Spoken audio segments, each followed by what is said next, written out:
Hey guys, what is going on? Boy, did you catch me on a good day today. Today's the big day. Today is the day that I told you about 2 weeks ago in a video, a little Zippo update video. Today is the day I got my new gun. And I'm in this video today because this gun is a large item, unlike the small items like knives that I reviewed. This is a big item, so I need to fit everything in there, and I think with me in this shot I'm going to be able to show you everything that I would like to. But today is the big day. I got a new gun today. That's always a good day for people who are into guns. I got a new gun today. About 2 weeks ago I showed you the magazine for this gun, and here you're going to see the rest of it. There's going to be a lot of videos on this gun. This video actually might be more than one part. I'm really excited about this new gun.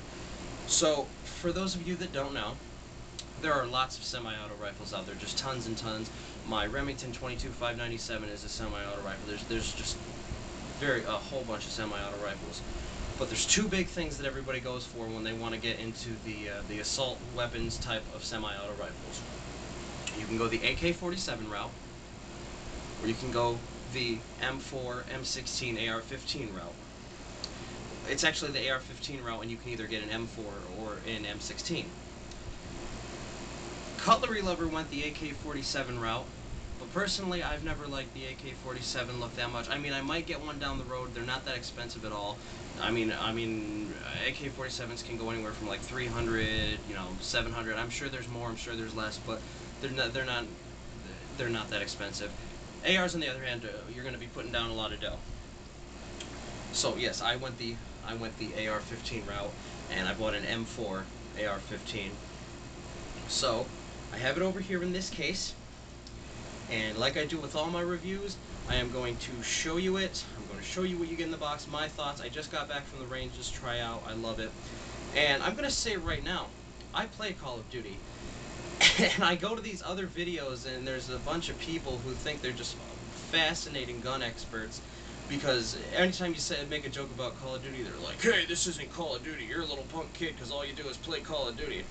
Personally, make the jokes. I want to hear that I have Marathon Pro, Commando, Cold-Blooded, Sit Rep, Sleight of Hand, all of it.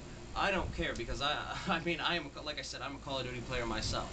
These are the guns they use over there in Iraq, though. Wait, I mean, that is true, and I have nothing but respect for those people over there. My dad served in the Navy for 23 years. He was a Navy SEAL.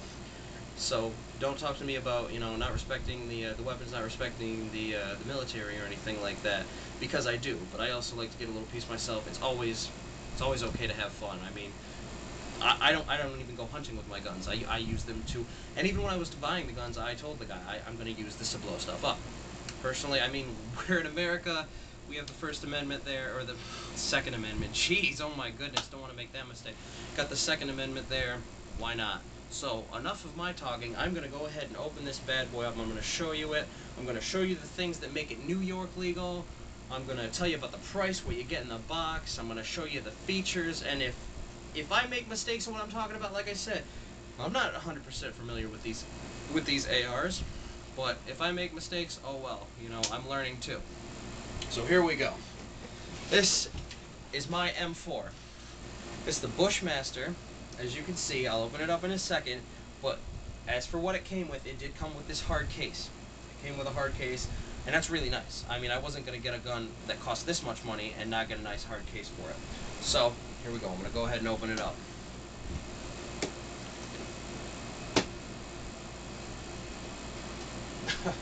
It helps if you pop the tabs and not the side of the case.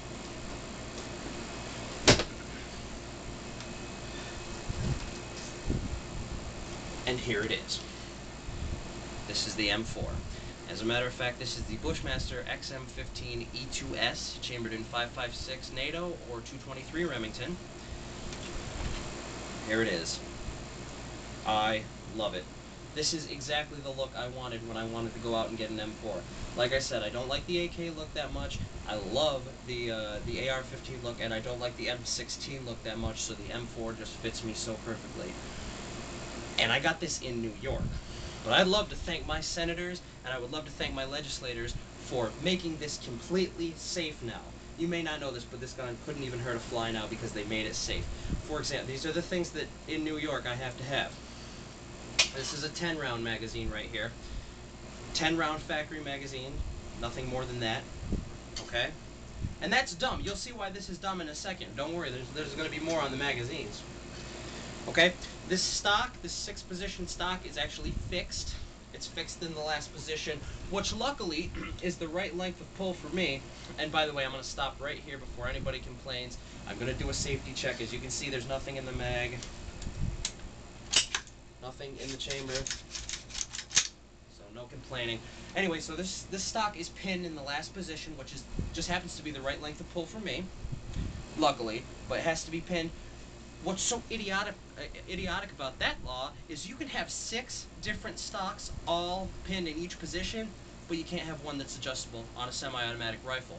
I have one on my pump-action shotgun. That's perfectly legal, but no, you can't have it on a semi-automatic rifle. Really protecting people there. Last thing, this muzzle brake, it's actually called a compensator,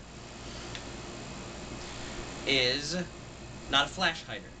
It doesn't do anything to hide the flash, it reduces recoil. Because if it hid flash, the difference is, and I'm going to point this at the camera, trust me, I don't really have anything against pointing guns at the camera, but if you can see down that barrel right there, and I don't know if you can, again, I'm not behind the camera, I can't tell, but if you look down that barrel right there, at the end, there's a small hole about the size of the, a little bit bigger so just the bullet can fit through, as opposed to a flash hider, which this would be all open around here. This would be all open. It does nothing for me. I don't care if I get flash or not. I mean, that's so idiot. The law is so dumb anyway. But now it's just a compensator, so there's not as much recoil, but much more sound. The sound is directed sideways instead of all straight forward. Okay? And that's what makes it New York compliant. And dumb me, I didn't set a timer for how long this video has to be, so let me check how long I'm at right now. I'm at about 7 minutes, so this is definitely going to be more than a 1-part video. So, now let's talk about this gun. Like I said, it's the Bushmaster XM-15 E2S M4 style carbine. And what else do you get with it? Obviously you get the hard case with the egg crate stuff in here. It's really a nice case. I love it. It says Bushmaster on the side. You get a Bushmaster manual.